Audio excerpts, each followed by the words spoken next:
Triple తలాక్ bill తీసుకుందాం. ఈ triple తలాక్ bill వల్ల ప్రభుత్వం ఏం సాధించింది? ముఖ్యంగా ఈ ట్రిపుల్ తలాక్ బిల్లు పాస్ అవ్వడం వల్ల ముస్లిం మహిళలకి ఏ లబ్ధి చేకూరిందంటారు? వాళ్ళు నిజంగా హ్యాపీగా ఉన్నారు ఈ ట్రిపుల్ తలాక్ బిల్లుతో? ఒకటి,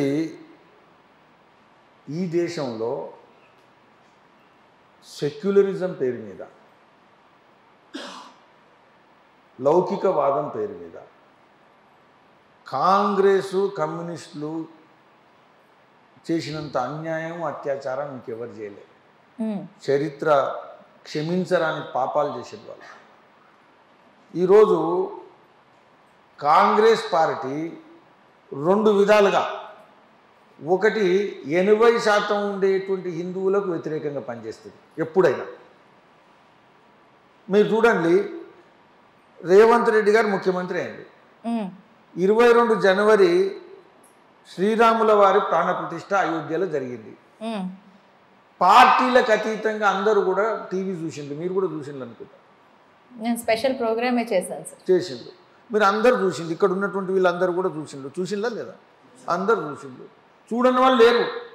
అయితే చూస్తాము అంటే ఒక 4 గంటలు సెలవు ఇవ్వండి, ఇవ్వలే రేవంత్ రెడ్డి గారు, ఇవ్వలే. కానీ మహమ్మద్ సాబ్, ప్రొఫెట్ మహమ్మద్ ప్రవక్త స్వర్గానికి పోయింది. మక్కా నుంచి బయలుదేరి జెరూసలం పోయి, జెరూసలం నుంచి గుర్రం మీద బయలుదేరి స్వర్గానికి పోయింది. ఆ పోయిన డేటు మొన్న ఫిబ్రవరి 28 నాడు వచ్చింది. మొన్ననే ఫిబ్రవరి 8. దానికి హాలిడే డిక్లేర్ చేసింది రేవంత్ రెడ్డి గారికి. అంటే రేవంత్ రెడ్డి గారికి 80% హిందువులు అవసరం లేదు.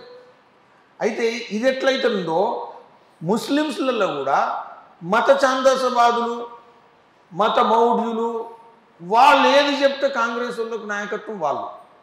అందుకని షాబాను కేసును కూడా వాళ్ళు తిరగదోడింది. మహిళలకు అన్యాయం చేసేటువంటి మత ఛందసవాదాన్ని లౌకికవాదంలో నడిచేటువంటి ఈ పార్టీ ఎట్లా అంగీకరించింది మీరు చెప్పండి? ఒక లౌకికవాదం మీద నడిచే పార్టీ, అటువంటి పార్టీ మత ఛాందసవాదం కారణంగా మహిళల అత్యాచారం జరుగుతున్నప్పుడు 50% ముస్లిం జనాభాకు మహిళలకు నష్టం చేసేటువంటి చట్టాన్ని కొనసాగిస్తున్నారు.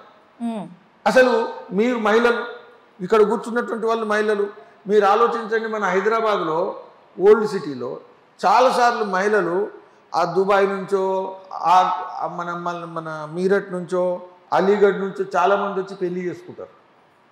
పెళ్లి మాత్రం ఫిజికల్గా చేసుకుంటారు వచ్చి. మనందరం కూడా ఫోటోలు చూస్తాం. పెళ్లి ఫిజికల్గా చేసుకుంటారు, పిల్లలు కూడా ఫిజికల్గానే ఉంటారు. విడాకులు ఇస్తే ఇంటర్నెట్ మీద ఇస్తారు, వాట్సాప్లు ఇస్తారు. తలాక్ తలాక్ తలాక్ అంటే కథం. ఈ తలాక్ తలాక్ తలాక్ అంటే కథం, జీవితం కథం, కుటుంబం కథం, పిల్లలు కథం. ఇదేం ఇంతకన్నా కిరాతకం ఉంటుందా? ఇదేం లౌకికవాదం? ఇది మత ఛాందసవాదం కాదా? రాహుల్ గాంధీ అంటాడు ఇందులో మనం పట్టించుకోవద్దు అంటాడు. ఎందుకు పట్టించుకోవద్దు?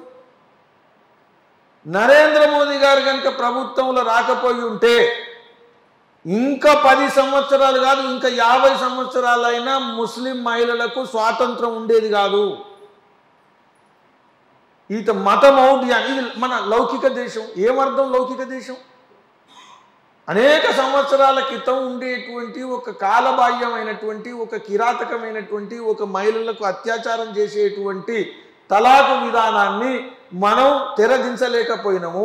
ఇదేం లౌకికవాదం? ఓవైసీ చెప్తాడు, రాహుల్ గాంధీ వింటాడు.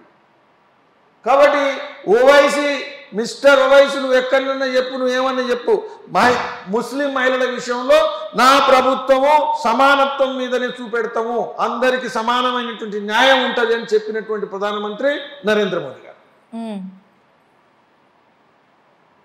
కాబట్టి ఈరోజు ఒక సంవత్సరం ట్రిపుల్ తలాక్ వచ్చిన తర్వాత 1 ఇయర్ తర్వాత గణాంకాలు తీస్తే 82% తలాకులు తగ్గినాయి. 82% తలాక్ పద్ధతిలో తలాక్ ఇచ్చేటువంటిది తగ్గింది. అంటే దాని అర్థం ఏంటి? లాభం జరిగిందా, నష్టం జరిగిందా? జనాభా ఎంత? ఏదో మామూలు జనాభా కాదు, ఒక దేశానికి ఉండే జనాభా. మన దేశంలో వాళ్ళు మైనారిటీ కావచ్చు, కానీ ముస్లిం జనాభా అందులో మహిళలు సగం మంది అంటే ఎంత జనాభా? అనేక దేశాల యొక్క పూర్తి జనాభా కన్నా ఎక్కువ. కాబట్టి అంత జనాభాను ఒక ముక్తి ఇచ్చినటువంటి విధానం నిర్ణయం ఎవరు తీసుకున్నారంటే నరేంద్ర మోదీ గారి ప్రభుత్వం. నిర్భయంగా సమానత్వం మీద నడవగలిగేటువంటి ప్రభుత్వాన్ని నడిపిస్తారు కాబట్టి ఈ విధమైనటువంటి నిర్ణయం తీసుకోగలిగారు.